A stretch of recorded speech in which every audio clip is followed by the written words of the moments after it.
and welcome to a very special episode of the Sago Show. We have hit 1,000 subscribers, and to celebrate, as promised, I'm going to be answering some of your questions that you've sent in over the last few weeks to help me celebrate 1,000 subscribers. Thank you so much to every single one of you for subscribing and for supporting me. I am really thankful to all of the kind messages that I've received since starting the show that have really kept me going when I kind of thought that I might not ever reach 1,000. So I know it's been a while since I showed my face. Since then, a lot has happened. I got new glasses. I made pandesal for the first time. Some of you might have seen that on Instagram. This month, October, is Filipino American History Month, and so I've been focusing on going through my list of movies and articles and books to read. Been pretty busy with that and definitely trying to keep current with the election in the Philippines as well. This week I also had the pleasure of visiting Dr. Karen Tungson's class at USC, which was really awesome. The class had a lot of really thoughtful questions and I had a lot of fun, and I would have never imagined that I would be talking about the Sago Show at USC. Okay, so I'm gonna start answering some questions. I collected these over Instagram and Twitter and here on YouTube, so I will just go to the first one. Thanks for everyone that submitted questions. Also, today we are at my desk. We're not cooking anything today, so I thought I would do a change of scenery. Okay, the first question is Biko or halo halo? This is like such a hard question. Why is this so hard for the first one? Okay, after much thought, I'm going to say halo halo. I feel like I can't not choose it, even though I love Biko so much. I feel like maybe I could put like a piece of Biko in halo halo. I feel like that's allowed, so I'm going to go with that, halo halo. How is your journey so far in learning Tagalog? In May 2020, so a bit over a year ago, I started taking beginner Tagalog classes with Tagalog with Kirby. First off, I want to say that Ate Joanna is really an amazing teacher, and I feel like comparing what I learned in the last year in her class versus what I learned in a whole year of taking Spanish every single day in middle school, I've learned so much more. I can like have conversations with my parents in Tagalog, but it is a bit slow. I don't know as much vocabulary as I hope to in the next few years. For context, I never learned to speak Tagalog growing up, and to be honest, I was a bit scared about starting to learn Tagalog because like you feel like you should know it, and why are you Filipino but you don't know how to speak Tagalog or a Filipino language? But it was really nice to join this class and have other classmates who had really similar experiences, and our teacher Ate Joanna is really patient with us and helps us not only like learn how to speak conversational Tagalog, but also, you know, just getting through the mental difficulties of learning a language and like the emotional experience that you go through when you're slow to learn it. Like, I would beat myself up a lot that I haven't made a lot of progress or that I'm not practicing enough, and I think that Ate Joanna is like the perfect person to help coach you through that and remind you to like be patient with yourself, and she's really patient in class with us. There are other resources for learning not only Tagalog but also Cebuano and Ilocano. I will drop a link in the description below to Suyumano, who is always offering different classes, and so definitely follow them on Instagram so that you can take a look at the classes that they're offering for not only Tagalog but other languages as well. Okay, what is a family dish you absolutely love but don't know how to make? Oh, so I don't know how to make embutido, or there's one that is in a leche flan tin. I need to find out the name of it. But I love those so much. I feel like I love getting that bite of egg. I like getting the bite of sausage. I really want to make that. I feel like it's probably doable. I can definitely do it. I just don't know how, and I want to learn. Oh my gosh, everlasting. I freaking love everlasting. What do you think this is really sweet. What do you think your 10-year-old self would think of you if she met you now?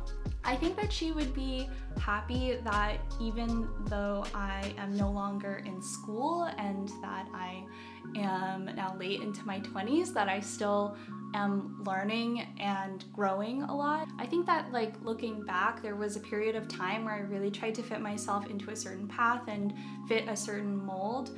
And I feel like some of that kind of childlike creativity and excitement has come back to me now. Me as a 10-year-old looking now would be like really happy that I'm not trying to fit myself into like a specific experience. Okay, now the next question is, what do I do at work? So unfortunately, doing the Sago Show is not my full-time job. It's on a one day. During the day, I work as a business analyst. I do a lot of work with like Excel spreadsheets, and it sounds boring maybe, but I actually love going through data. I love putting together presentations that help people see the story through like thousands and thousands of numbers. I'm gonna combine some of these. So how do you motivate yourself to just start the cooking and baking process when it is a new recipe? And Liz, I know you also asked, how do you build a healthy relationship around cooking? And do you experience anxiety around cooking something new? And how do you motivate yourself to do it, even though it might not turn out to perfection? I think that there is a lot of fear when you start cooking Filipino food because of the expectation and like the memories that you have around how something should taste. We grow up eating our family's dishes and then you remember it tastes a certain way. And so if you try to make something and you can't perfectly replicate it, or not even like perfectly, like it's really, really far from what you remember, it can be really demotivating. Like, for example, I remember having like to make caldereta 3 or 4 times, and I had video called my mom and my lolo and like talked to them about it several times, and it was really, really hard to replicate the caldereta that I remembered my mom making. I also was anxious putting dishes out there or putting recipes out there and having a lot of fear that like someone would make it and not like the recipe that I had or think that it tastes different from what they're used to. I think what helped motivate me was approaching it like I was practicing a skill, because that's what it is, you're practicing cooking. And like anything, you're not gonna be good at it when you first start. And so if you are starting to cook or starting to learn Tagalog, I think that one of the biggest lessons I've learned is just to be gracious with yourself, be patient with yourself through the process, and just know that over time you will get closer and closer to what you're working towards, even if it might not happen right at the beginning. Oh, I love this question. Do you believe in ghosts? So just the other week, I was sitting in my backyard. We have like a little hammock, and so I like to lay out there in the sun sometimes. And this has never happened, but a butterfly came and it sat right on my knee. And I lay out there a lot, and a butterfly has never come to me before, and I just had this feeling that it was my Lola visiting me. So I don't know if that counts as a ghost, but I do feel like people who pass away come to visit us in different ways. Okay, is there a dish you didn't like growing up but love now? Yeah, so my dad actually doesn't like dinuguan, and we didn't really have it a lot growing up, and if it was available, I just never chose it. I feel like because of like what my dad thought about it, because my dad didn't like it, I just assumed that I wouldn't like it. I think just last year I went to a local Filipino restaurant and I got takeout dinuguan to try it, and it was so good. I think it's definitely interesting how Filipino food can get stigmatized even by us as Filipino people. Long story short, if you haven't tried dinuguan, you should definitely try it. Okay, who enjoys your cooking the most besides Todd? So Todd is always like roaming around when I'm doing Sago Show episodes. Like the amount of times that I have to edit out like little, like when he's like prancing around the kitchen, or like you can see the reflection of him in our old apartment. You could see that reflection of him like in the oven. So I actually think that my dad enjoys my cooking the most. When I had the opportunity to go home to my parents' house and my dad was like begging me to make laing and he said it was so good, I was just so proud of myself that I made something and my parents approved of it. I know that like you shouldn't have that as a standard because everything that you cook, like you put yourself into that and you should be proud of it, but it was definitely a proud moment for me. Can I plug Craft and Culture? Yes, definitely check out Craft and Culture on Etsy. I'll put a link below.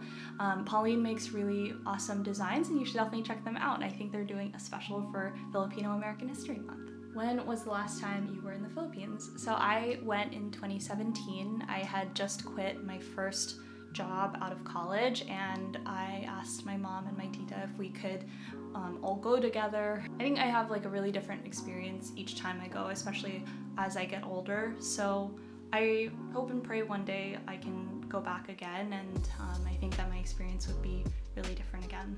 All right, what's the hardest part about editing your videos? I had a really hard time trying to figure out how could I talk about the history of the food while also giving the instructions for the recipe as I'm doing things, especially because like in those segments of the video where I am talking about the history, what you see on the screen is something that has to be a bit more passive, like it has to be something that I don't need to explain, and I had to improve my editing so that I could like keep you all engaged as I'm like going on these like long rants or long explanations, and I think that makes it really hard to edit. I get stressed out thinking about like some of my older episodes and how I would edit them really differently now. Okay, making a YouTube channel can be scary. Yes, it was really scary. What made you finally say, okay, I'm going to do this? I had this thought going into 2020, what if instead of a New Year's resolution, I have a New Year's project that I'm really going to dedicate myself and focus on the whole year long. I think about how scary it was at that time when I was planning it because like I'm not a professional chef, I'm also not a historian, I don't have a PhD, I didn't myself know a lot of Filipino history because I had never taken it in school. And so I just decided to start and see what happened. No matter how old you are or what stage of life you're in or what you missed out on in the past doesn't matter, because today you can choose to learn something and today you can choose to make a commitment to something. So I hope that when you're watching the Sago Show, you're okay with the fact that I'm not an expert, because we are all learning it together. What inspired you to start the Sago Show? So I always have wanted to have my own show. My sister can attest to this, that I would always, when I was not cooking as a child, but just like making a sandwich or doing something random, I would always be narrating what I was saying. And even when I was a teacher, like I just love the act of like explaining things and breaking things down. I think food is an entry point to learn about history for not just me, but I think a lot of different people love food and can learn about history through food. I thought it was important on the Sago Show to not just show historical facts and names and dates kind of in isolation and just pop them in through the different recipes, but to over time show a bigger pattern of things that we see in the dishes that show an impact of imperialism, of colonization in our foods that I hoped would resonate with other Filipinx. Okay, my sister asked a lot of questions. I'm gonna pick this one. What is your Jollibee order?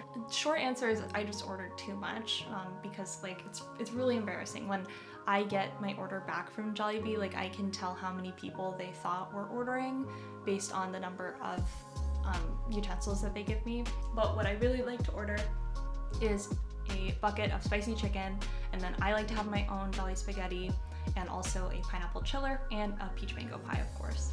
Favorite sticker on the Sago Show pack. So my favorite one is also the smallest sticker in the pack, but I love the sisig sticker because of the really detailed texture that's on the different pork pieces that are in sisig.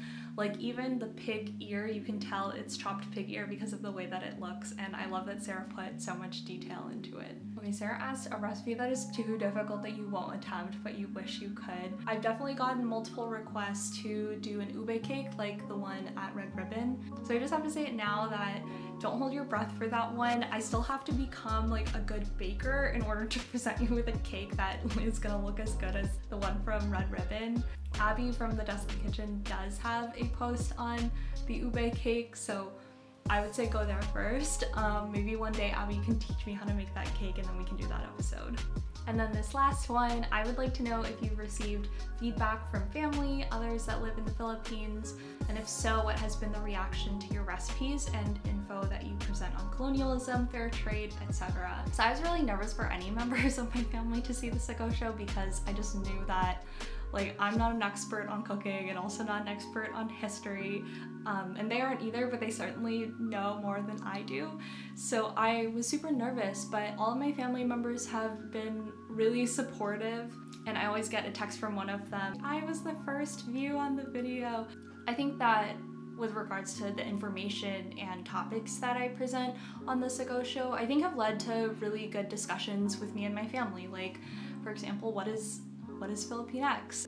And some of the topics in the show are things that they didn't know too, so I think that we've been able to have good conversations on it, and they've learned a lot from the show as well, and so I think that that's been cool to learn those things together that we probably wouldn't have talked about if I hadn't done it on the show. Thanks everyone who sent in questions. This was a lot of fun, and I'm really thankful to be able to celebrate 1,000 subscribers, and thankful to every single one of you who are subscribed.